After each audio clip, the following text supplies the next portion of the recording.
যেটা তোমরা জানো যে আপকামিং আমাদের একটা পরীক্ষার নোটিফিকেশন বেরিয়ে গেছে, যেটা হচ্ছে এসএসসি গ্রুপ সিডির। তো সেক্ষেত্রে এটা আমাদের ভীষণ ইম্পর্টেন্ট টপিক, যেখান থেকে আমাদের অনেক ধরনের কোশ্চেন করতে পারে। তবে হ্যাঁ, খুব টাফ বা খুব অ্যাডভান্স ওরিয়েন্টেড কোশ্চেন যেটা এসএসসি সিজিএল বা সিএইচএসএল করে, এরকম ধরনের প্রশ্ন করবে না। ঠিক আছে, তো আমরা একদম বেসিক জায়গা থেকে শুরু করব, যেটা হচ্ছে ফার্স্ট ইন্ডিয়ান ম্যানেজমেন্ট, যেখান থেকে আমরা কি কি প্রশ্ন পেতে পারি এবং তার থেকে আমাদের আর কি কি প্রশ্ন আলোচনা করা যেতে পারে সেটা আমরা ডিসকাস করব। তো প্রথম যেটা দিয়ে আমরা স্টার্ট করব ইনিশিয়ালি, একদম প্রথমে, সেটা হচ্ছে তোমরা প্রত্যেকে সিভিলিয়ান অ্যাওয়ার্ডের ব্যাপারে জানো? সিভিলিয়ান অ্যাওয়ার্ড যেটা গভর্নমেন্ট অফ ইন্ডিয়া থেকে দেওয়া হয়, জানো কি কি অ্যাওয়ার্ড দেওয়া হয় civilian award government of India থেকে? পরে পরপর বলো, ক্রোনোলজিক্যাল ওয়াইজ। ভারতরত্ন সবার প্রথম হয়ে গেল, তারপরে পদ্মবিভূষণ। হ্যাঁ, একদমই তাই, ভেরি গুড, একদমই তাই। মানে একদম ইনিশিয়ালি যদি 1 নম্বর দিয়ে শুরু করি তাহলে সেটা হবে ভারতরত্ন। ওকে, আচ্ছা, আবার যদি আমরা নাম্বার 2 তে আসি তাহলে সেটা হবে পদ্মবিভূষণ। ওকে, নাম্বার 3 তে যদি আসি সেটা হচ্ছে পদ্মভূষণ, এবং নাম্বার 4 এ যদি আসি সেটা হচ্ছে পদ্মশ্রী। ওকে, এবার প্রশ্ন, এই সবকটা পুরস্কারকে আমরা কি বলি? সিভিলিয়ান অ্যাওয়ার্ড বলে থাকি। তো সিভিলিয়ান অ্যাওয়ার্ড যখন বলি তাহলে এই পুরস্কারটা কে দিতে পারে? গভর্নমেন্টের কেউ না কেউ পার্সন দেবে। কে দেবে? রাষ্ট্রপতি। বাট কেন রাষ্ট্রপতি? আমরা রাষ্ট্রপতিকেই কেন বলবো, আমরা অন্য কাউকে বলবো না কেন? তার কারণ একদমই তাই, রাষ্ট্রপতিকে আমরা বলি হাইয়েস্ট সিটিজেন অফ ইন্ডিয়া। এটা আমরা বলছি না, এটা সংবিধান বলছে। তো সংবিধান বলছে, তার মানে ওটা আমাদের একদম 100% মেনে নিতে হবে। এবং রাষ্ট্রপতিকে আমরা হাইয়েস্ট যেহেতু সিটিজেন বলি, তার মানে আমরা কি উপরাষ্ট্রপতিকে second highest citizen of India বলতে পারি? পারি? হ্যাঁ কি না? রাষ্ট্রপতি পরে কি আছে? উপরাষ্ট্রপতি? কখনোই বলতে পারি না। তার কারণ সংবিধানে এই কথাটা কোথাও লেখা নেই। আমরা ক্লাসে আনঅফিসিয়ালি বলতে পারি, বাট সেটা কোনোদিন বলা নেই সংবিধানে। ঠিক আছে, কারণ রাষ্ট্রপতি এই 4টে পুরস্কার দেবে 200%, এটা নিয়ে কোনো দ্বিধা নেই, সন্দেহ নেই।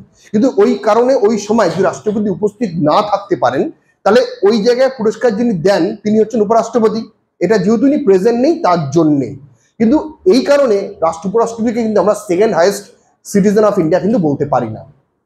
এটা কিন্তু মাথায় রাখবে। এই কোশ্চেনটা অনেকবার পরীক্ষা আসছে, ম্যাক্সিমাম ক্যান্ডিডেটরা ভুল করে আসে, কারণ ওরা তো ওই অর্ডারই ব্যাপারটাকে ধরে নিচ্ছে, কিন্তু অ্যাকচুয়ালি নয়। ক্লিয়ার? তাহলে বোঝা গেল একদম। তো প্রথমে আসি, এটা দেবে কে? রাষ্ট্রপতি। তার কারণ আমরা পেয়ে গেলাম। এবার রাষ্ট্রপতি যদি পুরস্কারটি দেন, খুব ভালো কথা দিচ্ছেন, তবে রাষ্ট্রপতি পুরস্কারটি কোথায় দেবেন যদি প্রশ্ন তোমাদের আসে যে which place president given this award, তাহলে উত্তর কি হবে?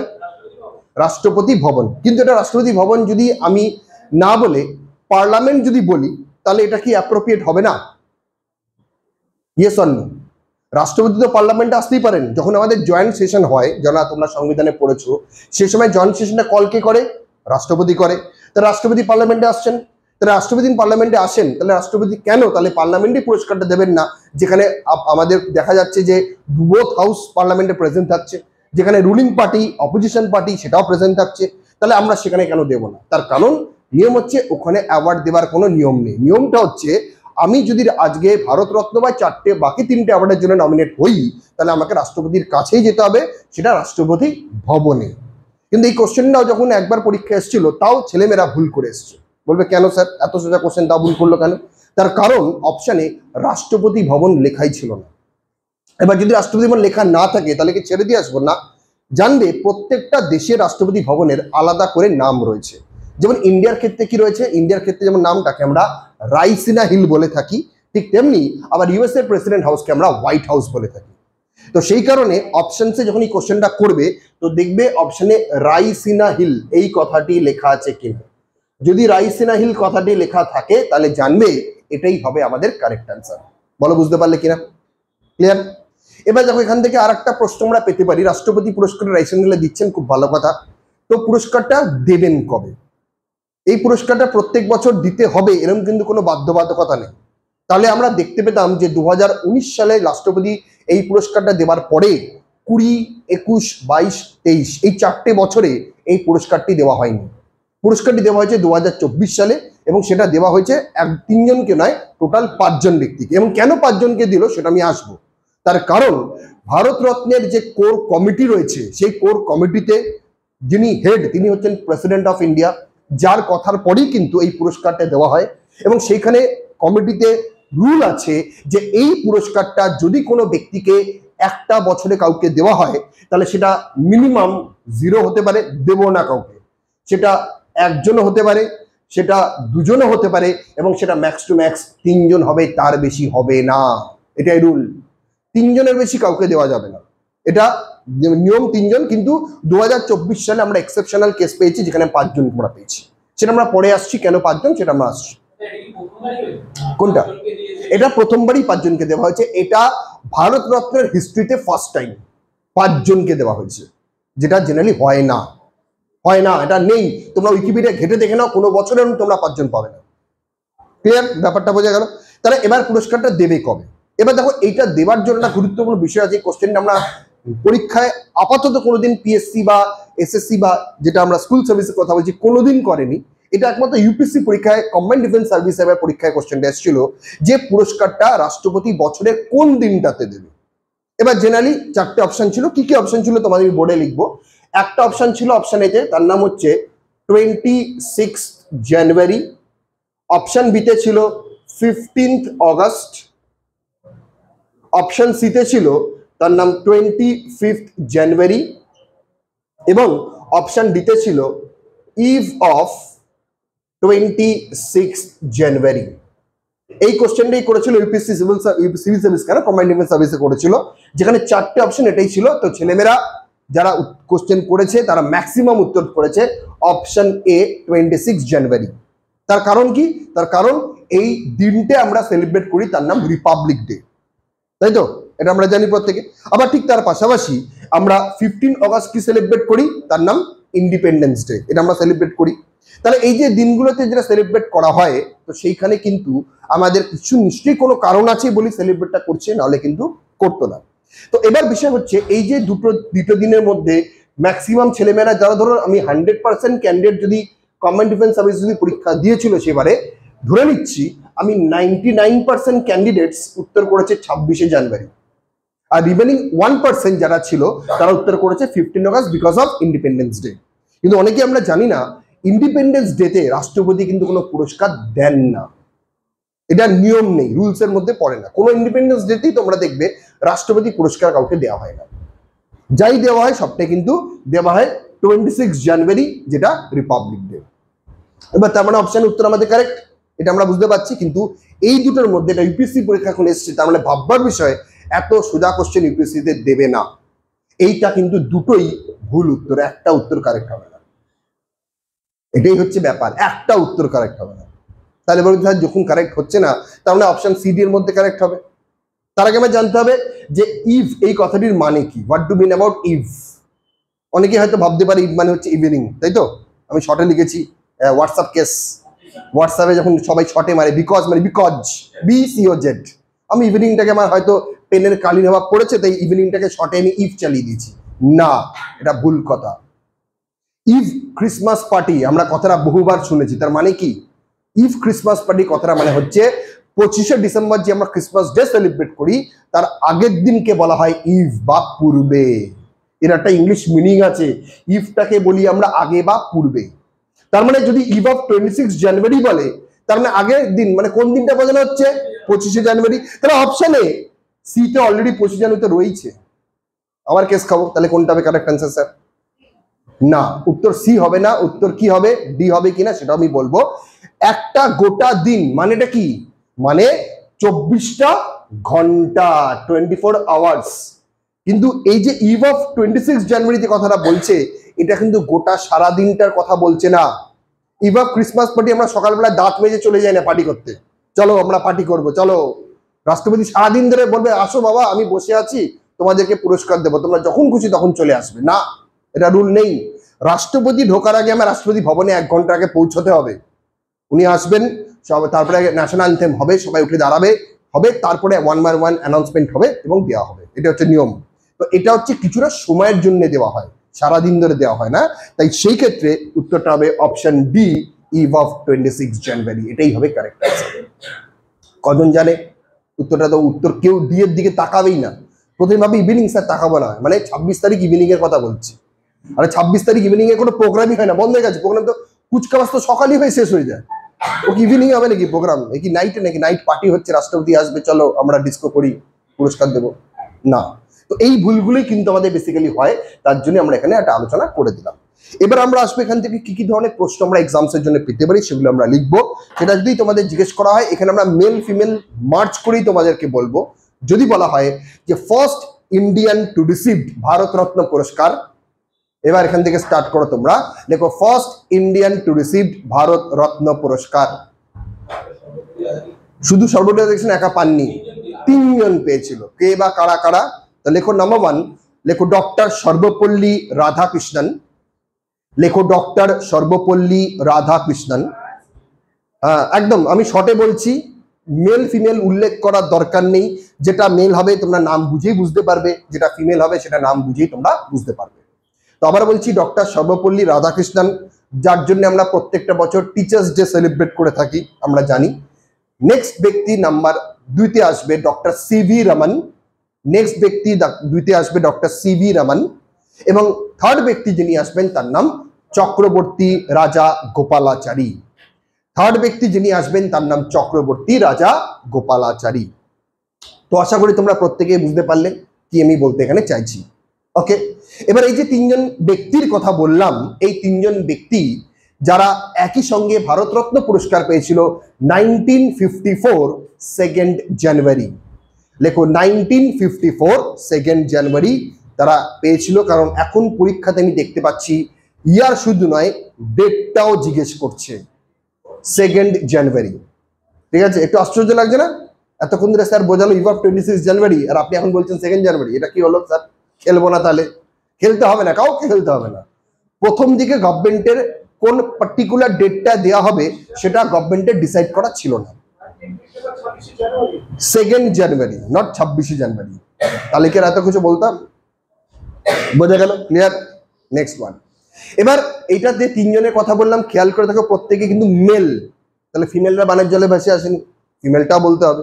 তো প্রথম ফিমেল যিনি পেয়েছিলেন, লিখে রাখো, তার নাম Indira Gandhi, 1971।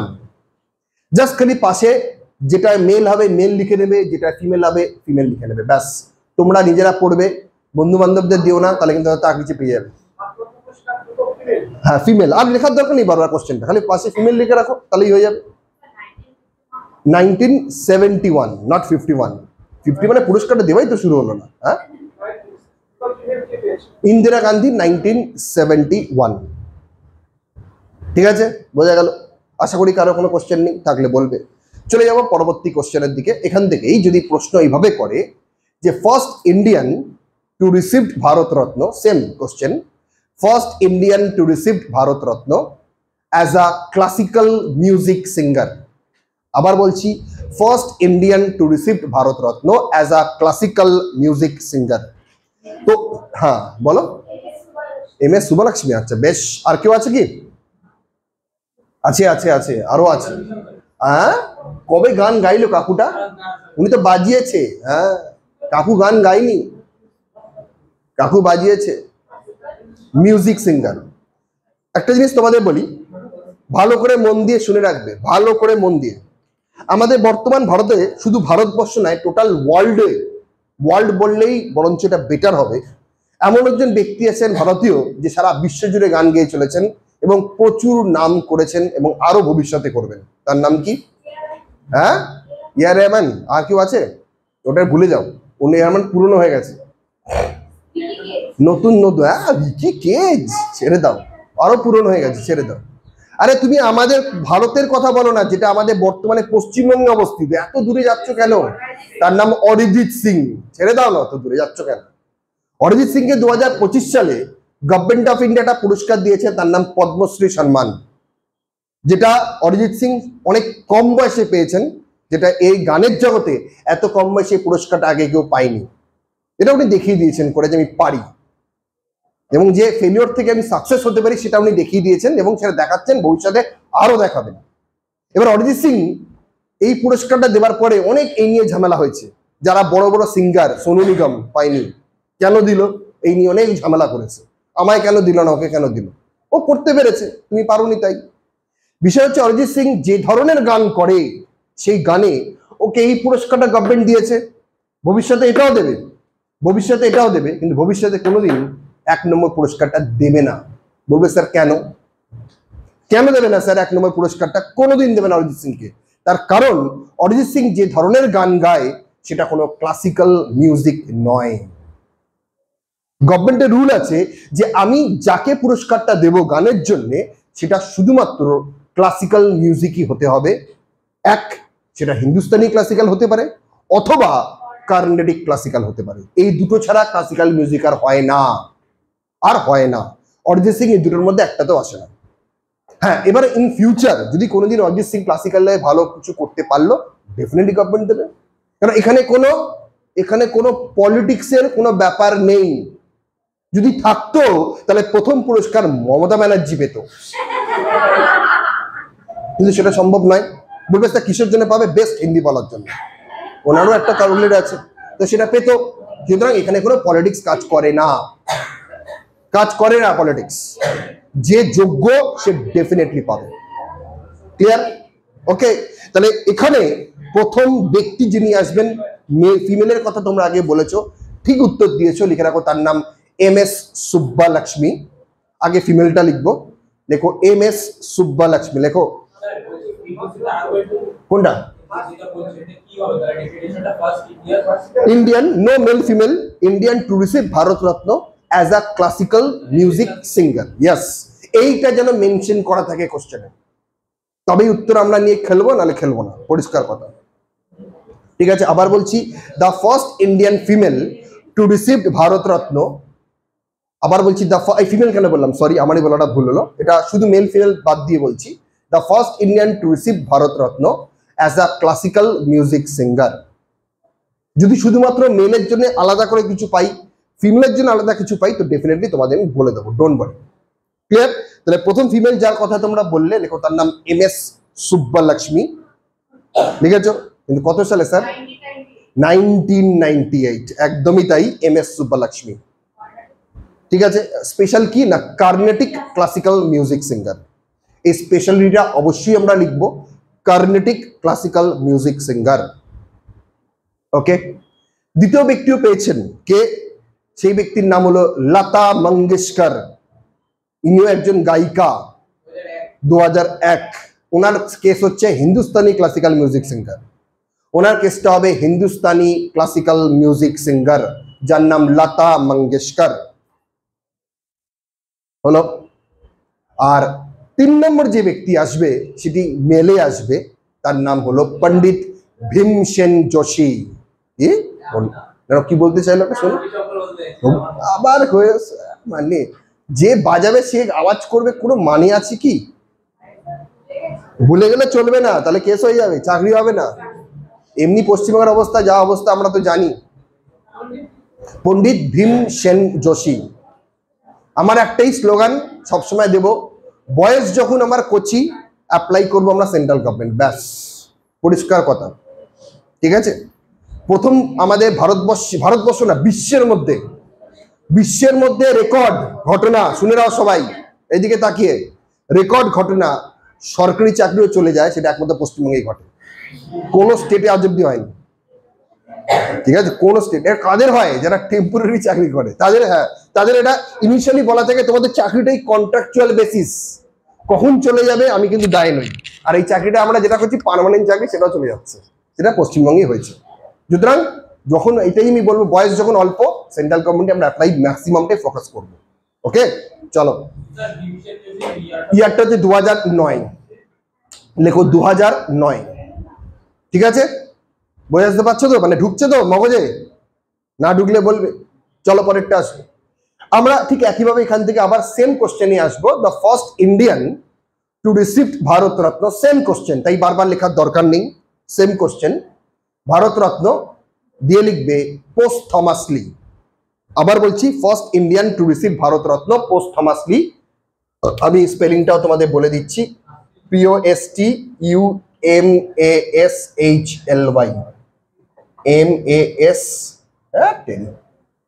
MAS posthumous, PHUMS L Y, হ্যাঁ এটা ঠিক আছে, পোস্টমাসলি, হ্যাঁ এবার পারফেক্ট। টিএইচ, এই বানানটা দেখো তো, গন্ডগোল হচ্ছে তো, দেখো দেখো, না ওটা ইংলিশে লিখছি, ইংলিশে দেখো, বানানটা বাংলায় দেখো, আমি এটার আলাদাভাবে ইংলিশ বলে দিচ্ছি, ডোন্ট ওয়ারি। এটাকে আমরা বলি আফটার ডেথ।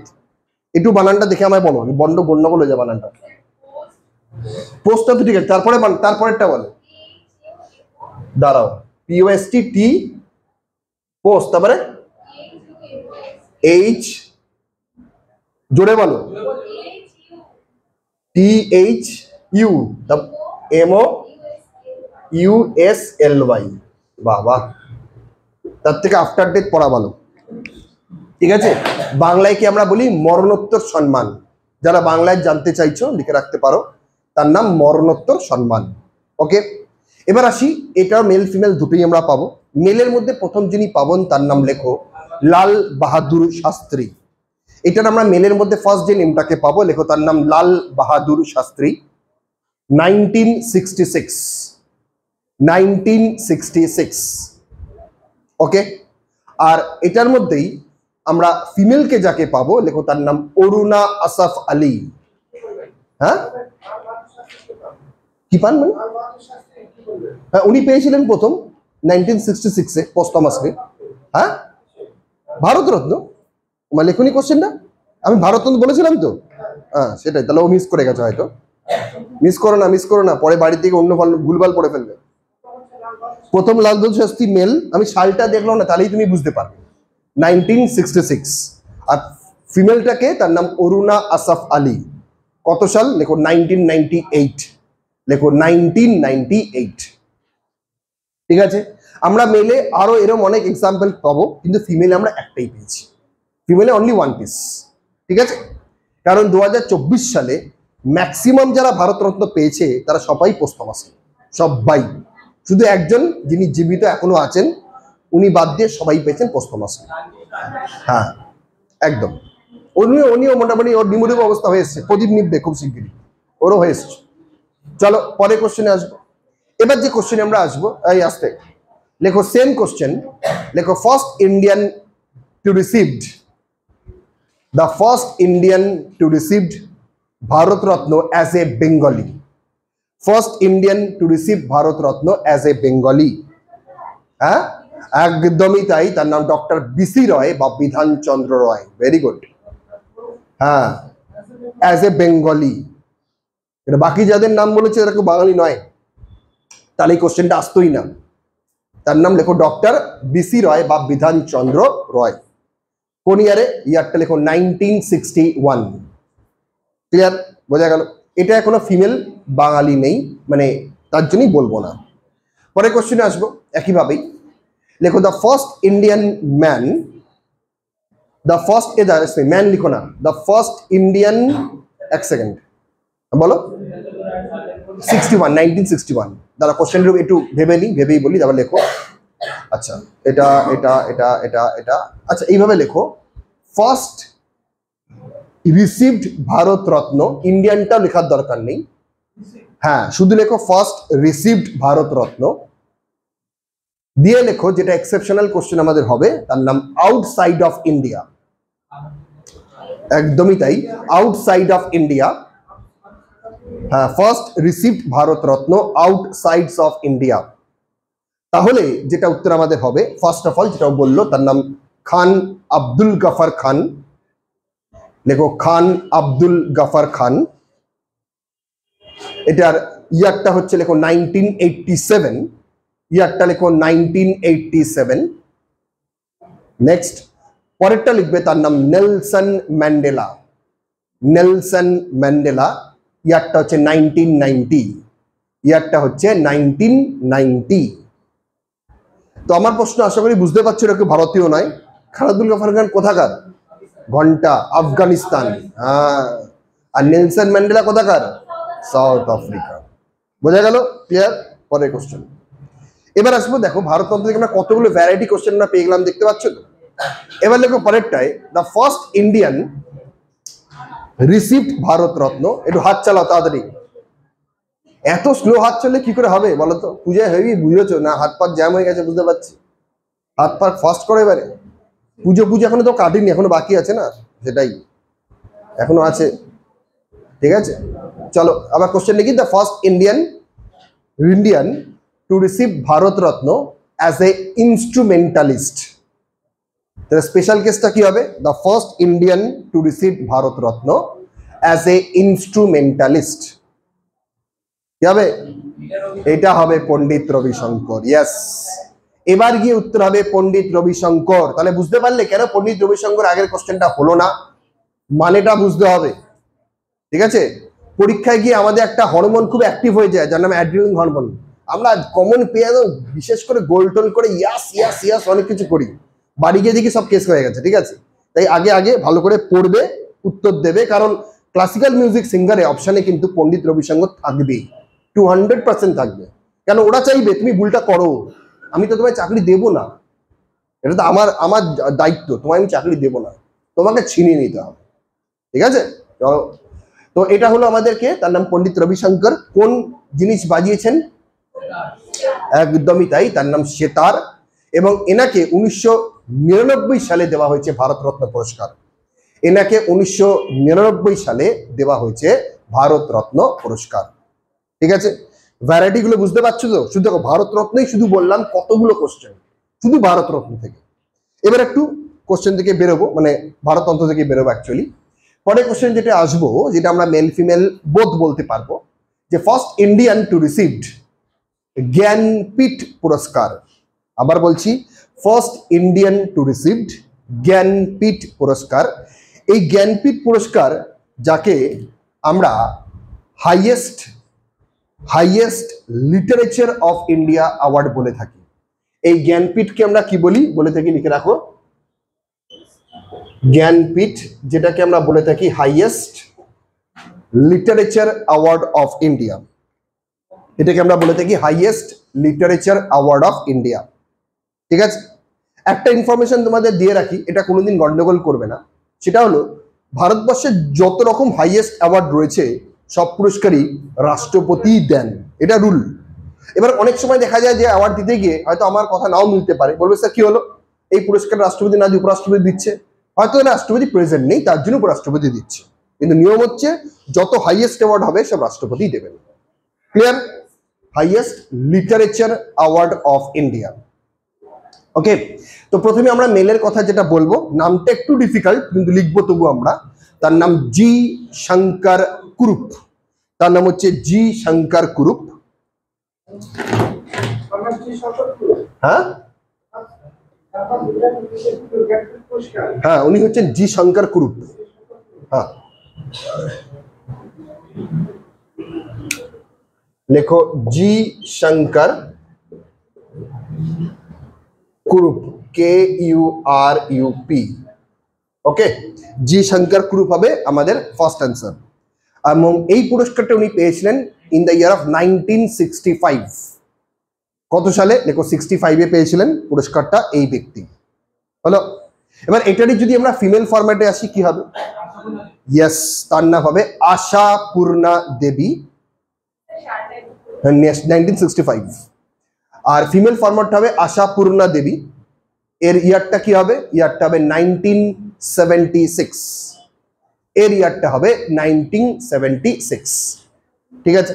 কিন্তু আশাপূর্ণা দেবী থেকে একটা প্রশ্ন পরীক্ষা আসতে পারে যে উনি লিটারেচার মানে নিশ্চয়ই কিছু লিখেছিলেন, তাই তো পুরস্কারটা পেয়েছেন।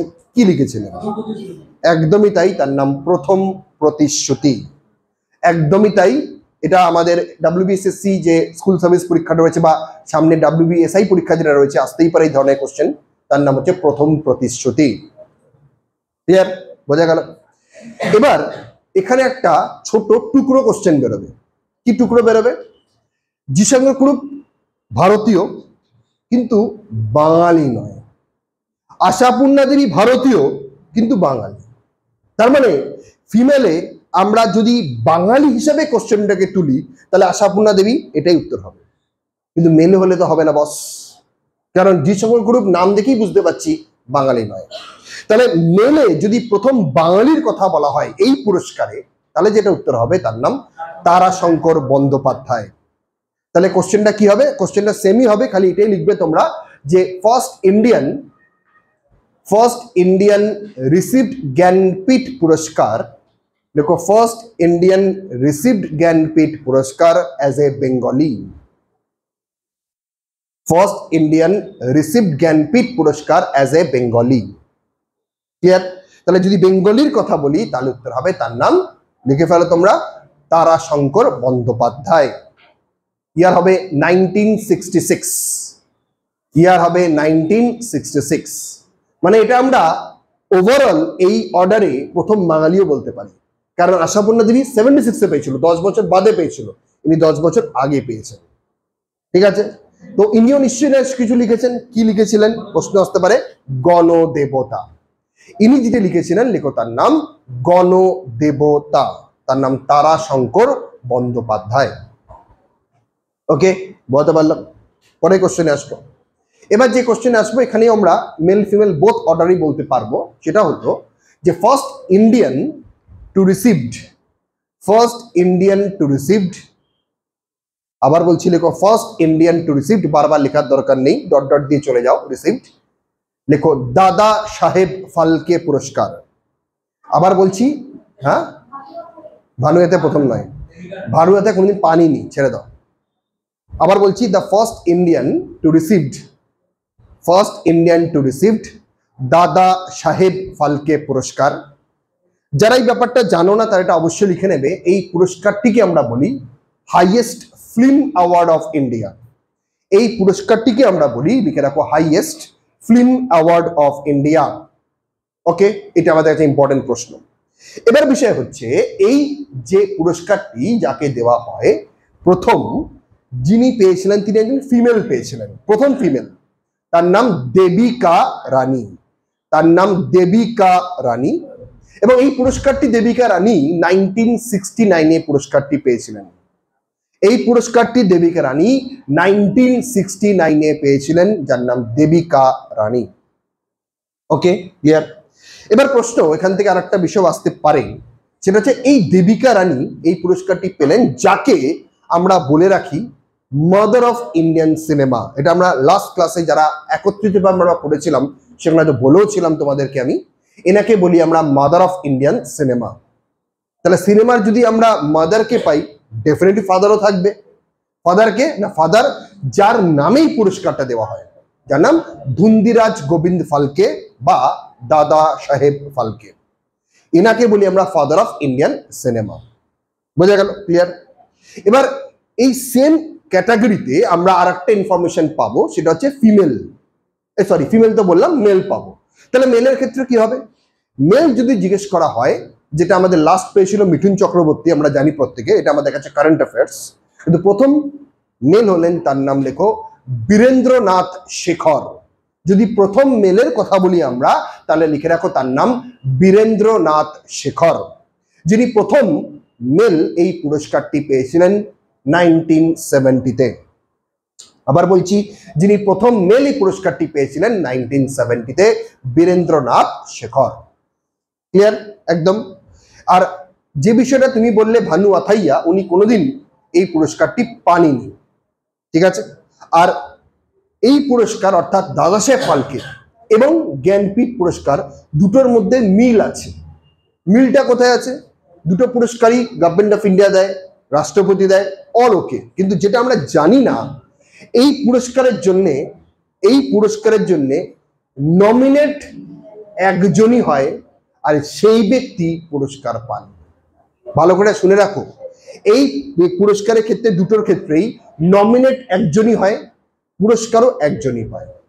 তোমরা দেখবে যে কোনো ইয়ারে ভারতরত্ন, সরি জ্ঞানপীঠ বলো কিংবা দাদাসাহেব ফালকে বলো, তোমরা দেখে নাও যে কোনো ইয়ারে একজনের অধিক কাউকে দেওয়া হয়নি। এটা আমরা অনেকেই জানি না। এই কোশ্চেনটা ইউপিএসসি দিয়ে এসেছিল, এটা আমাদের কম্বাইন্ড ডিফেন্স সার্ভিসে, যে এমন কোনো অ্যাওয়ার্ডের নাম বলো ইন্ডিয়ার যেটা আমরা ইয়ারে একজনকেই দিতে পারি, তার নাম জ্ঞানপীঠ, না হলে দাদাসাহেব ফালকে, যেটা অপশনে থাকবে। ক্লিয়ার? বোঝা গেল? নেক্সট কোশ্চেনে আসবো। এবার যে প্রশ্ন আসবো, এটা তো আমরা মেল ফিমেল বোথ বলতে পারবো, সেটা হচ্ছে ফার্স্ট ইন্ডিয়ান টু রিসিভড, দেখো first Indian two received Booker or man Booker prize. আবার বলবো, first Indian two received Booker or man Booker prize. প্রথম হচ্ছে এই অ্যাওয়ার্ডটার রিসেন্ট নাম হচ্ছে বুকার প্রাইজ, ঠিক আছে। যদি কোনো কারণে অপশনে তোমরা ম্যান বুকার প্রাইজও পাও, ঘাবড়ে যাবে না, উত্তর একই হবে। আবার বলছি, যদি কোনো কারণে অপশনে ম্যান বুকার প্রাইজটি পাও লেখা, তাহলে ঘাবড়ানোর কিচ্ছু নেই, তার কারণ এই পুরস্কারটি ম্যান গ্রুপ থেকে দেওয়া হয়। আবার বলছি, পুরস্কারটি ম্যান গ্রুপ রয়েছে একটা অর্গানাইজেশন যেটা ইউনাইটেড কিংডমে অবস্থিত, সেখান থেকেই এই পুরস্কারটা দেওয়া হয় বলে তার নাম ম্যান বুকার, আর কিচ্ছু নয়। ক্লিয়ার? আর এইটার এক্সেপশনাল যে কেসটা হলো, এই পুরস্কারটিকে আমরা বলি highest literature award in the world. মানে একটু আগে আমরা জ্ঞানপীঠকে কি বলেছিলাম? Highest literature award of India. আর এই পুরস্কারটিকে বলবো আমরা highest literature award in the world. এবারে তো তোমাদের মধ্যে একটা প্রশ্ন জাগতেই পারে যে স্যার, আপনি নোবেলও তো দেওয়া হয় আমাদের লিটারেচার অ্যাওয়ার্ড, তো নোবেলটা আপনি কেন বললেন না? নোবেল তো এর থেকেও বড় সম্মান, ডেফিনেটলি বড় সম্মান, আমি মানছি, কিন্তু নোবেলের মধ্যে 6খানা ভ্যারাইটি থাকে, বাট ম্যান বুকারের মধ্যে একটাই ভ্যারাইটি, যেটা হচ্ছে শুধুমাত্র লিটারেচার। বোঝা গেল? তাই এটা কোনোদিন ঘাবড়াবে না স্যার কেন আমি নোবেলটা বললাম না। ওকে, তো এই পুরস্কারটা প্রথম যিনি পেয়েছিলেন ভারতীয় হিসেবে, তার নাম প্রথম ফিমেল, যার নাম অরুন্ধতী রয়। প্রথম ফিমেল যিনি পেয়েছিলেন তার নাম লেখো অরুন্ধতী রয়। ইনি প্রথম ভারতীয় হিসেবে পেয়েছিল এবং ইনি পুরস্কারটি পেয়েছিলেন 1997 সালে। কত সালে পেয়েছিলেন? 1997 পুরস্কারটি পেয়েছিলেন, যার নাম অরুন্ধতী রয়। ক্লিয়ার? এবং তার পাশাপাশি তোমাদের এটাও মাথায় রাখতে হবে যে ইনি কিন্তু যে কারণের জন্য পুরস্কারটি পেয়েছিলেন ডেফিনেটলি কিছু লিখেছিলেন। ইয়েস, কিন্তু এখানে একটা ব্যাপার আছে, এখানে ব্যাপার রয়েছে, এই পুরস্কারের জন্য যারা নমিনেট হন তাদেরকে 3টে জিনিসকে মাথায় রাখতে হবে, তবেই আমি সে পুরস্কারের জন্য তাকে নমিনেট করা হবে। 3টে জিনিস কি কি না? প্রথমত, ফার্স্ট অফ অল, তাকে একটা নোভেল লিখতে হবে, যাকে বাংলায় বলি আমরা উপন্যাস। তো প্রথমে লিখতে হবে তাকে আমরা নোভেল, এটা আমাদের ফার্স্ট মাথায় রাখতে হবে। এবং এই নোভেলটা কিন্তু কোনো কপি পেস্ট নোভেল হলে চলবে না, একদম ইউনিক নোভেল হতে হবে, যেটা এখনো পর্যন্ত পৃথিবীতে এই ধরনের নোভেল কেউ লেখেনি। এটা ফার্স্ট, এই পয়েন্টটা মাথায় রাখতে হবে। সেকেন্ড পয়েন্ট, নোভেলটা যখন উনি লিখবেন সেটা শুধুমাত্র ইংলিশ ল্যাঙ্গুয়েজই হতে হবে, অন্য কোনো ল্যাঙ্গুয়েজ হলে চলবে না, শুধুমাত্র ইংলিশ ল্যাঙ্গুয়েজই হতে হবে। ওকে, অ্যান্ড থার্ড পয়েন্ট, এটাও মাথায় রাখতে হবে, এটা ম্যান গ্রুপ তার সঙ্গে আগেই টার্মস অ্যান্ড কন্ডিশনটা করে নেবে যে এই পুরস্কারটি, আবার বলছি, এই পুরস্কারটি যখন তোমাকে দেওয়া হবে, তোমার এই নোবেলটা প্রথম ইউনাইটেড কিংডমেই পাবলিশ হতে হবে। তার কারণ আমার যে কোম্পানি সেটা ইউনাইটেড কিংডম, আগে তুমি ইন্ডিয়াতে পাবলিশ করতে পারবে না, আগে ইউনাইটেড কিংডমে পাবলিশ হবে, তারপরে তুমি তোমার বই নোবেলটাকে ইন্ডিয়াতে পাবলিশ করো কি আদার্স কোনো কান্ট্রিতে পাবলিশ করো, সেটা তোমার ব্যক্তিগত ব্যাপার, কিন্তু আগে পাবলিশ ইউনাইটেড কিংডমেই হতে হবে। তো এই 3টে কন্ডিশন, টার্মস অ্যান্ড কন্ডিশন দিয়ে ফুলফিল করতে পারো, তবেই পুরস্কারটা তোমার হাতে দেওয়া হবে, আদারওয়াইজ না। ক্লিয়ার? তো সেই নোবেলটা উনি লিখেছিলেন, যেটা ওরা বললো, তার নাম the God of Small Things. নোবেলটির নাম লিখে রাখো, the God of Small Things. এই the God of Small Things এর জন্যই ওনাকে এই পুরস্কারটি প্রথম দেওয়া হয়েছিল। ক্লিয়ার? বোঝা গেল? এবার আমরা এই অর্ডারে সেম পরবর্তী যে ব্যক্তিকে আসবো নিয়ে, তার নাম হচ্ছে মেল। তো অরুন্ধতীর আমরা বুঝতেই পারছি উনি ফিমেল পার্সন, তা মেল কি হবেন না? মেল যিনি হবেন, জানি আমাদের কাছে সবার কাছেই কম বেশি পরিচিত, তার নাম অরবিন্দ আদিজা। আবার বলছি, ইয়েস, তার নাম অরবিন্দ আদিজা। আবার বলছি, লিখে রাখো, তার নাম অরবিন্দ আদিজা। ভদ্রলোক, পুরো একদম মানে পুরো বয়েল্ড, মানে মাথায় কোনো চুল নেই, একটুও দেখলেই তোমরা বুঝতে পারবে। ভালো ব্যক্তি, সেই পুরস্কারটি পেয়েছিলেন 2008 সালে। সেই বইটির নাম দ্য হোয়াইট টাইগার। 2008 সালে পেয়েছিলেন, বইটির নাম দ্য হোয়াইট টাইগার। এবার যদি আমরা খুব ডিটেলে এইটাকে নিয়ে চর্চা করি, করবে কেন করবে, 100 বার করবে। সবসময় যে I am the only one, তো এরকম তো কখনো আমি বলতে পারি না, কখনোই বলা যায় না। ডিটেলে পড়তে গেলে আমরা দুজন ব্যক্তির নাম পাবো, একটা হচ্ছে সালমান রুশদি, আর একটা হচ্ছে তার নাম VS নাইপল বা নৈপল। এরা দুজন 2008-এর অনেক আগেই ম্যান বুকার প্রাইজটি পেয়ে গেছে, কিন্তু তবু আমি তাদের নাম বললাম না এই কারণের জন্যই, তারা কেউ ভারতীয় নয়, এই কারণের জন্য। এরা কেউই ভারতীয় নয়, এরা হচ্ছে NRI। কিন্তু এই দুজন যে ব্যক্তির কথা বললাম, এরা সম্পূর্ণভাবে ভারতীয়। বোঝা গেল ব্যাপারটা, কেন বললাম না? ইয়েস। চলো পরবর্তী ইনফরমেশন আসবে, এখানে আমরা মেল ফিমেল বোথ বলতে পারবো। যে first Indian to climb Mount Everest, আবার বলছি the first Indian to man বলবো না, first Indian to climb Mount Everest.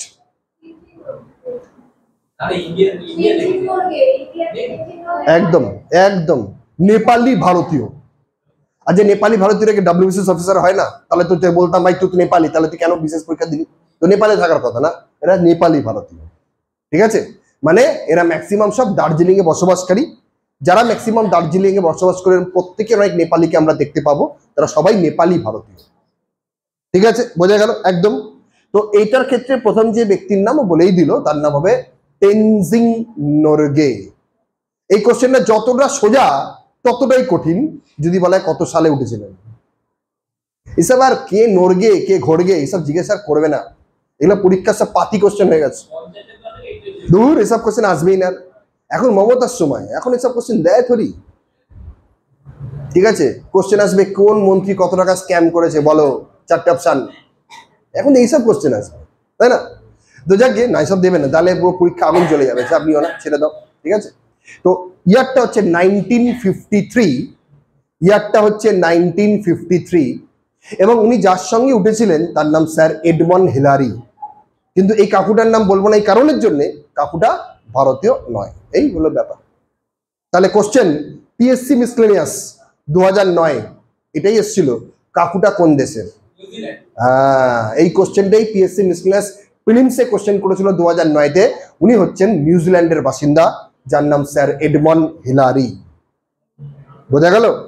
Tenzing Norgay basically উনি ওঠার মেন কারণ, উনি একজন শেরপা। শেরপা নিয়ম হচ্ছে যারা গাইড করে তোমাকে উপরে নিয়ে যায়। যে শেরপা সেও তো মানুষের বাবা, তার নাম বলবো না? তাহলে বলতে তো হবে, তাই না? যাক, চলো পরেরটা আসে। পরবর্তী কোশ্চেন সেম অর্ডারে, এটা আবার বেশি বাড়াবাড়ি করেছে, মানে প্রচুর পুরকি থাকলে যা হয় আর কি, তো আছে ওরা হয়েছে পুরকি।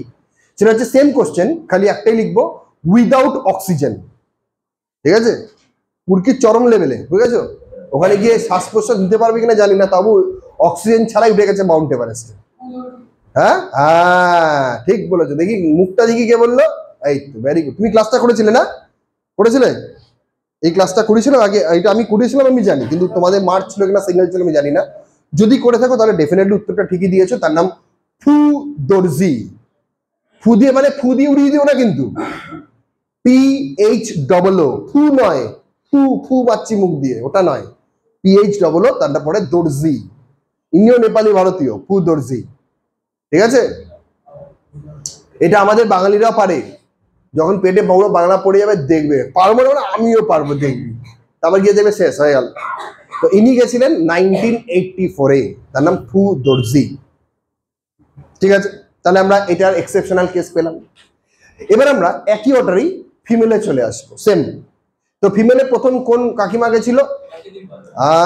কাকিমার নাম বচেন্দ্রী পল। একদমই তাই। দেখো কি হলো, ঘুম থেকে উঠলি নাকি? পরে লিখবা? আচ্ছা, তাই লিখো। শোনো, যে ঠাকুর যে ফুলে সন্তুষ্ট, আমার কাছে কোনো মারামারির কিছু নেই। তোমার যদি মনে পরে লিখবে পরেই লিখবে, আমাকে বলতে হবে ভাই, আমার ডিউটি এটা। নামটা হচ্ছে বচেন্দ্রী পল। পাল লিখে দেবে না, গোপাল পাল হয়ে যাবে তাহলে। এ সব নিয়ে উঠেছে, আমি বলে দেবো, যার যত যেরম হবে সব বলে দেবো, চিন্তা করো। ঠিক আছে, আবার কিন্তু পাল লিখে ফেলো না, তাহলে আবার পাল বংশ হয়ে যাবে। পল, PAUL, কোনো দিক দিয়ে বাঙালি নয়, কোনো দিক দিয়ে বাঙালি নয়, বলে দিচ্ছি আবার। না না, বাঙালি নয়।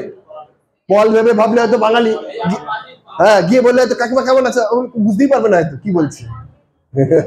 বাঙালি নয় তো। হ্যাঁ না, সেন্ট পল, পল একদম। ইনি গেছিলেন 1984-এ। কত সালে? 84-এ গিয়েছিলেন। ওকে, ঠিক আছে। এবার আসতে কি হলো বলো? কোথায় 84? হ্যাঁ হ্যাঁ, আগেরটা, ঠিক আছে, অসুবিধা কি আছে? প্রবলেম কোথায়? এক বছরে কি আমি একাই যাবো এরকম ঢাম নিয়েছি নাকি? তো কাউকে যেতে দেবো না, এরকম করে ব্যাপার আছে? সবাই যেতেই পারে, একসঙ্গে সবাই যেতে পারি আমরা। চলো ঘুরতে যাবো কোথায় আজকে? হিমালয়। এবার প্ল্যান হিমালয় পর্বত। সবাই ট্যুর করে না, কিরে কোথায় যাই শীতকালে? হিমালয় পর্বতে যাবো, এরকম ব্যাপার। তারপর দেখলে সব বডি ফিরছে আস্তে আস্তে করে সব।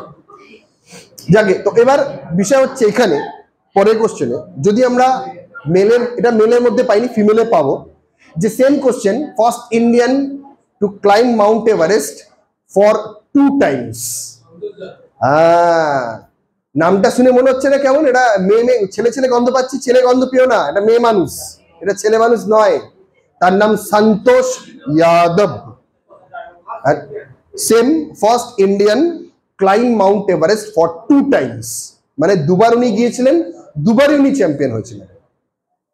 অনেকে থাকে না একবার গিয়ে কনফিডেন্স লেভেলটা পুরো বেড়ে যায়, ওভার কনফিডেন্স হয়ে যায়, তখন চলে যায়, সেও ব্যাপার গেছিল যে আমি আবার যাব, ঠিক আছে, এরকম ব্যাপার আর কি। তবে পরীক্ষার সময় ওভার কনফিডেন্সটা এনো না, কিন্তু সব চাপ হয়ে যাবে পুরো, ঠিক আছে, একদম ভালো নয়। লেখো তার নাম সন্তোষ, আসতে সন্তোষ যাদব, বাংলায় বলে যাদব, ইংলিশে বললে যাদব, বা হিন্দিতে বললে যাদবই বলবে। এটা কোনো কিন্তু মেয়ে নয়, সরি ছেলে নয়, মেয়ে কিন্তু এটা, ঠিক আছে। কত সালে গিয়েছিল, ইয়ারটা লিখো, একটা 1992 আর পরের বছরই গিয়েছিল 1993, ঠিক আছে, একটা 1992 এবং তারপরেরটা 1993 হলো। এবার এই ফিমেলে আমরা আরেকটা ক্যাটাগরি পাবো যেটা মেলে পাইনি, যে same question, first Indian to climb mount Everest, same question, খালি লিখবে অ্যাজ এ পিডব্লিউডি। কি লিখবে, তার নাম পিডব্লিউডি। পিডব্লিউডি, পিডব্লিউডি মানে হচ্ছে পাবলিক ওয়ার্কস ডিপার্টমেন্ট নয়, তাহলে গভর্নমেন্ট অফ ওয়েস্ট বেঙ্গলে চাকরি হয়ে যাবে। এটা মানে হচ্ছে পার্সন উইথ ডিসাবিলিটি, মানে যাকে আমরা বাতি বাংলা কথায় প্রতিবন্ধী বলে থাকি, ঠিক আছে। অনেকে থাকে প্রতিবন্ধী, অনেকে থাকে ইচ্ছা করে হয়ে যায় প্রতিবন্ধী, আমি দেখেছি থাকে, পুজোর সময় বেশি করে দেখতে পাওয়া যায়, ঠিক আছে, হঠাৎ চোখের সামনে দেখে পা খোড়াচ্ছে, দেখে পরে দেখে ঠিকঠাক চলে গেল, দেখালো প্রতিবন্ধী, যাতে বসার জায়গাটা পাওয়া যায়। হ্যাঁ হ্যাঁ, অ্যাজ এ পিডব্লিউডি, বা বাংলা লিখে রাখতে পারো প্রতিবন্ধী। পিডব্লিউডি কে ইংলিশে আরো সুন্দর একটা কথায় বলা হয় ফিজিক্যালি হ্যান্ডিক্যাপড, ঠিক আছে। এই কাকিমাটাকে ট্রেন থেকে ধাক্কা দিয়ে ফেলে দেওয়া হয়েছিল, একদম চলন্ত ট্রেন থেকে পড়ে গিয়ে তার একটা পা বাদ যায়, তারপরও কি ক্ষমতা, আমার কি সে স্ট্যামিনা, আমি যাবই যাব, ইনি করে দেখিয়েছিলেন। যার নাম অরুণিমা সিনহা, যার নাম অরুণিমা সিনহা, ঠিক আছে, আবার বলছি যার নাম অরুণিমা সিনহা। আচ্ছা, 2013 সালে গিয়েছিলেন অরুণিমা সিনহা, ঠিক আছে, ক্লিয়ার, বোঝা গেল। চলো এবার যে কোশ্চেনটা আমরা ফোকাস করব পরেরটাতে, নেক্সট যে কোশ্চেনটা যাবো, এখানেও আমরা 2013, এখানেও আমরা মানে সেই ছেলেদের মতো খুব পুরকি হয়েছিল, যেটা উইদাউট অক্সিজেনে গেছিল, মেয়েদেরও আছে, মেয়েদেরও পুরকি কম নয়, চিন্তা করো না, এও গেছিল। সেম কোশ্চেন কি হবে না, first Indian to climb mount Everest without oxygen, অবশ্যই ফিমেল, অবশ্যই ফিমেল, কারণ মেলটা আমি অলরেডি বলে দিয়েছি। ফিমেল কি হবে দেখি, কার দাম আছে বলার, আরে ফার্স্ট ইন্ডিয়ান ফিমেল করে দাও যদি না বুঝতে পারো। Same question, to climb mount Everest without oxygen, ঠিক আছে, বলো কি হবে। একে নিয়ে রিসেন্টলি এই পডকাস্টের দোকানগুলো চলছে, খুব নিয়ে আসছে সব জায়গায়, এখন এটাই তো মার্কেট খুব খাচ্ছে।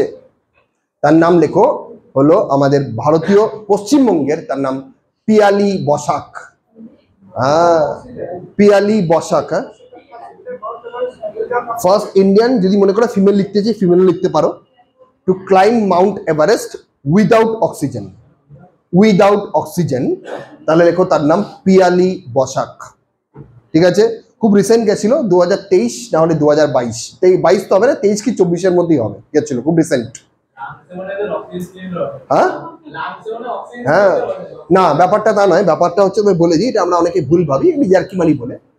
যারা মাউন্টেনিং করে, মাউন্টেনিং এর নিয়ম হচ্ছে যখন অক্সিজেন লেভেলের পরিমাণ, এটা যদি তোমার বয়স বেশি হয় তাহলে তুমি করতে পারবে না, বয়স কচি হতে হবে, অল্প হতে হবে, তবেই সেটা পসিবল। তারা সঙ্গে পকেটে দুটো জিনিস ক্যারি করে, একটা মেডিসিন ক্যারি করে, মেডিসিনটার নাম এই মুহূর্তে মনে পড়ছে না, যেটা অক্সিজেন লেভেলটাকে তোমার বাড়িয়ে দেয়। আর যাদের মনে হয় মেডিসিনটা এই মুহূর্তে নেই, তারা পকেটে কর্পূর রাখে, কর্পূর খেয়ে নেয়, যে কর্পূর আমরা জ্বালাই, ওই কর্পূর খেলে কি হয়, অক্সিজেন লেভেলটা বাড়ে, এটা ক্যারি করে, এটা নিয়ম। আমি এটা যারা ক্লাইম্ব করে তাদের মুখ থেকে শুনেছি, যেটা তার পকেটে সবসময় রাখে, না, কর্পূরের অক্সিজেন লেভেলটা বাড়ানোর চেষ্টা করে, বাড়ায়। ধরো তোমার শ্বাসকষ্ট কষ্ট হচ্ছে, তুমি যদি কর্পূর রাখতে পারো তোমার ওই জায়গাটা অনেকটা কিছুটা হলেও তোমার কমিয়ে দেবে, এটা করে। আর মেডিসিনটারও বেশি কাজ করে, নিয়ম এটাই, ঠিক আছে। এবং তারা সবসময় চোখে চশমা রাখে, সানগ্লাস চশমা নয়, যে চশমাটা ওরা পরে সেই চশমাটায় চোখের কোনো ক্ষতি হবে না। তার কারণ ইউভিরে নয়, ইউভিরে তো ছেড়ে দাও, সব নয়, যে চশমাটা পরে তার চশমাটা অনেক দাম, যাতে কি হয় সান রেটা এখন ডাইরেক্টলি বরফে পড়ে না, ওটা যদি চোখে লাগে না চোখ পুরো তোমার নষ্ট করে দেবে সঙ্গে সঙ্গে একদম। এমনি চোখ আমরা ওদিকে তাকাতে পারি না, যখন বরফে রিফ্লেক্টটা হয় ওটা আরো নষ্ট করে দেয়। ফলে ওরা যে গ্লাসেসটা পরে সেটাকে চোখটাকে বাঁচানোর জন্যই করে, নাহলে কিন্তু হবে না।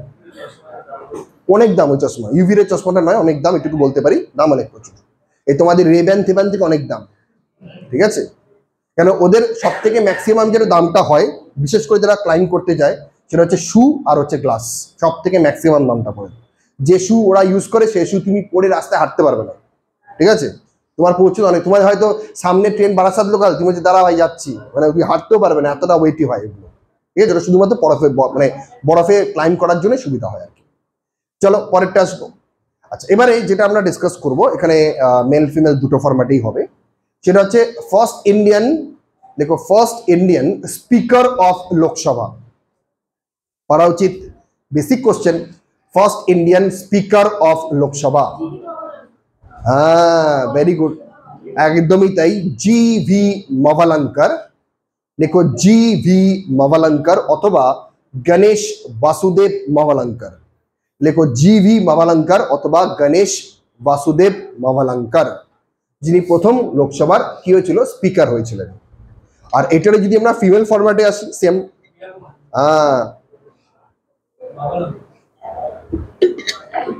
লেখো তার নাম হচ্ছে মীরা কুমার। মীরা কুমার হবে সেক্ষেত্রে ফিমেলের কোশ্চেনের ক্ষেত্রে। তবে এটা কিন্তু একটা মহিলা, পুরুষ নয়, কুমারী নয় কিন্তু, কুমার। হ্যাঁ, মিনা নয়, মীরা, মীরা, হ্যাঁ মীনা কুমার করো না, কেউ নিয়ে ব্যক্তি, ঠিক আছে। আর বর্তমানে কে আছে, হ্যাঁ ওম নমঃ শিবায় বর্তমানে রয়েছে, ওম বিল্লাহ। এইভাবে মনে রাখতে হয়, কি করবো বলো, সবই তো কিছু মনে রাখার বিষয় লাগে নাকি। চলো পরেরটা আসবো আমরা। আচ্ছা, এবারে নেক্সট কোশ্চেন যেটা আসবে সেটা তো মেল ফিমেল বোথ ফরম্যাটই হবে। সেটা হচ্ছে কি না, first Indian, the first Indian to cross the English channel, লেখো first Indian to cross the English channel. আবার বলছি first Indian to cross the English channel, হ্যাঁ এটা ইংলিশ চ্যানেল, কিন্তু ঘরের টিভির চ্যানেল নয়, ঘরে ঘরে এইচবিও থেকে এক্সএনে চলে যাচ্ছ, হ্যাঁ রিমোট দিয়ে দিয়ে, ওটা নয়। এটা হচ্ছে সাঁতারে ক্রস করতে হয়। প্রথম যে করেছিলেন একদমই তাই, তার নাম মিহির সেন, 1958, লেখো মিহির সেন 1958, ওকে। আর প্রথম, হ্যাঁ এইটা হচ্ছে অক্সিজেন লেভেলটা বেড়ে যাচ্ছে, কমাতে হবে। তো ফিমেলের ক্ষেত্রে যেটা হবে, প্রথম লেখো তার নাম আরতি সাহা, সেটা হচ্ছে 1959। আবার বলছি লিখবে আরতি সাহা, লিখবে 1959, ওকে। এবার আমরা একইভাবেই আমরা মেল ফিমেল দুটো ফরম্যাটে কোশ্চেন পাবো। সেটা হচ্ছে যদি বলা হয় যে ফার্স্ট ইন্ডিয়ান, লেখো first Indian two received medals in Olympic games. আবার বলছি first Indian two received medal in Olympic games, এটা কার ক্ষেত্রে বলছো, মেল, সেটা বলো। ইয়েস, একদমই তাই। যদি মেলের কথা বলা হয় তাহলে সেটা উত্তর হবে কে ডি যাদব। কে হচ্ছে বলো, বলো কোথার কাছে বলো, মেডেল ইন অলিম্পিক গেমস। কি মেডেল আমি সেটা বলবো পরে, আগে শুধু লেখো মেডেল, ওকে। তো প্রথম যিনি পেয়েছিলেন, প্রথম ফার্স্ট, তার নাম কে ডি যাদব, যার জন্যে প্রত্যেক বছর সেলিব্রেট করা হয় 15 জানুয়ারি, একটা ইম্পর্টেন্ট ডে, তার নাম স্টেট স্পোর্টস ডে। তোমরা তো বলতে পারো যে স্যার স্পোর্টস ডে তো 29 অগস্ট সেলিব্রেট করা হয়, আপনি 15 কেন জানুয়ারি বললেন? কারণ 15 জানুয়ারি আমরা সেলিব্রেট করি, আর্মি ডে সেলিব্রেট করে থাকি, এটা আমরা জানি। বাট স্টেট স্পোর্টস ডে কারণ হচ্ছে বিকজ এই দিনটাতেই, আবার বলছি এই দিনটাতেই ওনার জন্ম হয়েছিল, এবং সেটা কোন রাজ্যে, মহারাষ্ট্রে। তো সেই কারণে মহারাষ্ট্র গভর্নমেন্ট সেলিব্রেট করে স্টেট স্পোর্টস ডে। ক্লিয়ার? আবার বলছি, সেই কারণে মহারাষ্ট্র গভর্নমেন্ট সেলিব্রেট করে স্টেট স্পোর্টস ডে। ক্লিয়ার? এবার আসবো, এই ব্যক্তি কিসের জন্য মেডেল পেয়েছিলেন? রেসলিং, বা যেটাকে আমরা কুস্তি বাংলায় বলে থাকি, একদমই তাই। তো ইভেন্টটা লিখে রাখবো রেসলিং। আর কোন মেডেল পেয়েছিলেন? ইয়েস, তার নাম ব্রোঞ্জ মেডেল। একদমই তাই, উনি রেসলিং এ প্রথম পেয়েছিলেন ইন্ডিভিজুয়ালি ব্রোঞ্জ মেডেল। ঠিক আছে, এবার প্রশ্ন আরো ডিফিকাল্ট হতে পারে যদি বলা হয় কোন অলিম্পিক্সে। একদমই তাই, যদি বলা হয় কোন অলিম্পিক্সে উনি পেয়েছিলেন, তাহলে এটা আমরা লিখে রাখবো। অলিম্পিক্সের নাম লিখে রাখো হেলসিঙ্কি, অনেকে হেলেনস্কি অলিম্পিক বলে, দুটোই চলবে, কোনো চাপ নেই। লেখো হেলসিঙ্কি বা হেলেনস্কি অলিম্পিক গেমস। 52 মেবি না, 52, 1952 ইয়ারটা হবে, লেখো 1952। ক্লিয়ার? বোঝা গেল? লিখতে পেরেছো প্রত্যেকে? পেরেছো তো? আওয়াজ দাও, পেরেছো কি পারোনি, তাহলে বুঝবো না। পেরেছো? তাহলে এবার আমরা একইভাবেই ফিমেল ফরম্যাটে আসবো। একদমই তাই, ফিমেল ফরম্যাট যেটা হবে লিখে রাখো, তার নাম কর্ণম মালেশ্বরী। হলো না, 2000। তুমি অনেক পিছিয়ে আছো, অনেক পিছিয়ে আছো। দিদি বলেছে এগিয়ে বাংলা, পিছনে চলবে না। লেখো 2000। ডেট অফ বার্থ পেয়ে যাচ্ছে ও। জিও, ঠিক আছে ঠিক আছে, কন্ট্রোল উদয়, কন্ট্রোল উদয়, উদয় বলে না, সেটা ব্যাপার। এটাই হয় পরীক্ষায়, এক্স্যাক্টলি এইগুলোই হয়। আমি যেটা আজকে তোমাদের সঙ্গে এই মুহূর্তে ঘটছে না, এগুলোই পরীক্ষার হলে গিয়ে হয়। ঠিক আছে, তো এটা হবে কর্ণম মালেশ্বরী। লিখে রাখো 2000 সিডনি সামার অলিম্পিক গেমস। লেখো 2000 সিডনি সামার অলিম্পিক গেমস। ওকে, কোন ইভেন্ট? ইভেন্টটা বলে দিচ্ছি, তার নাম ওয়েট লিফটিং। কত ওয়েট লিফটিং? লেখো 69 কেজি অফ ওয়েট লিফটিং। লেখো 69 কেজি অফ ওয়েট লিফটিং। ওকে, আর কোন medal? Same, bronze medal. Event গুলো দিয়ে পরীক্ষায় প্রশ্ন করে, বারবার ধরে বলছি, আমরা লিখবো, মিস করব না এগুলো। 69 কেজি অফ ওয়েট লিফটিং, আর ইভেন্টটা হচ্ছে ব্রোঞ্জ। ঠিক আছে, তো এটা গেল প্রথম কারা পেল, মেল এবং ফিমেল ফরম্যাট আমরা আলোচনা করলাম। কিন্তু আমরা জানি অলিম্পিকে কত ধরনের মেডেলস হয়? 3 ধরনের। তো এর মধ্যে শুধুমাত্র মেলেই এসছে গোল্ড মেডেল, ফিমেলরা এখনো কেউ গোল্ড মেডেল পায়নি। তাই এটা আমি কোশ্চেন ফরম্যাট করেই তোমাদের বলে দিচ্ছি। লেখো the first Indian man, mention করেই বললাম, লেখো first Indian man received gold medal individually। হ্যাঁ, ম্যানটা লিখবে, এটা ফিমেল হয়নি তো, তাই ম্যানটা বললাম। Man to received gold medal individually in Olympic games. প্রথম হচ্ছে, তার নাম লেখো অভিনব বৃন্দা। ঠিক আছে, অভিনব Brinda 2008 Beijing summer Olympic games. 2008 Beijing summer Olympic games. হ্যাঁ, অভিনব বৃন্দা, লেখো অভিনব বৃন্দা। ক্লিয়ার? আর এনার ইভেন্টটা ছিল shooting, clear? And last one লেখো, তার নাম নীরজ চোপড়া। লেখো নীরজ চোপড়া। ওকে, এনার ইভেন্টটা ছিল জ্যাভলিন থ্রো। নীরজ চোপড়া, এনার ইভেন্টটা ছিল জ্যাভলিন থ্রো। ইয়ারটা হবে 2000 Tokyo summer Olympic games. 2000 Tokyo summer Olympic games. Clear? বোঝা গেছে? হাতে আর সময় নেই, এখানেই কমপ্লিট করতে হবে। এটা এখন শেষ হয়নি, এটা আরো চলবে।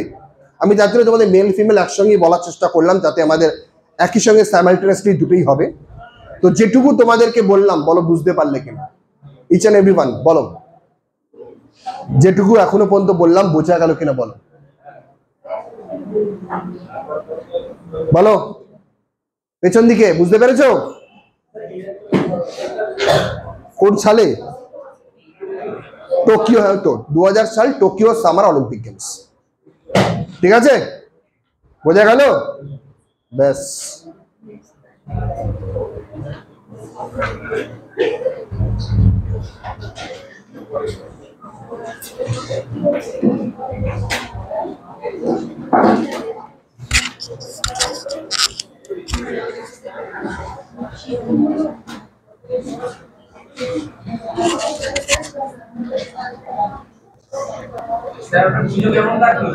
ওই নমনগর, হ্যাঁ হ্যাঁ তা হয়েছিল মোটামুটি। ওই নমনা পুজোর কথা বেরোই না গো, আমার পুজো ঘরেই কাটে।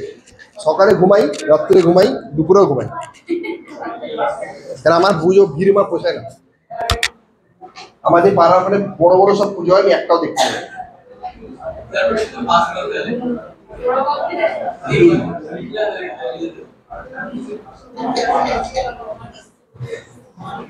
আমার নিজের বাড়িতে ঢুকতে হয় পুলিশের পারমিশন নিয়ে, বলে যাবেন না, মানে আমার বাড়ি ঢুকবো না, মানে এখান থেকে ঘুরে যান, এখান থেকে ঢুকবো, যা খুবই কর, নিজের বাড়ি যাবেন এখান থেকে বন্ধ করে দিচ্ছি, নো এন্ট্রি। আমার বাড়ি হচ্ছে টলিগঞ্জ।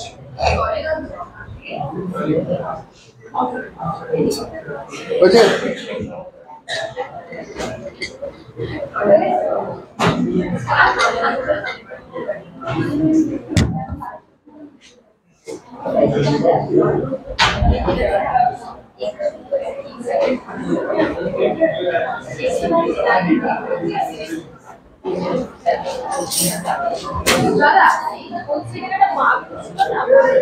একটা না অনেক ভালো লাগবে। হ্যাঁ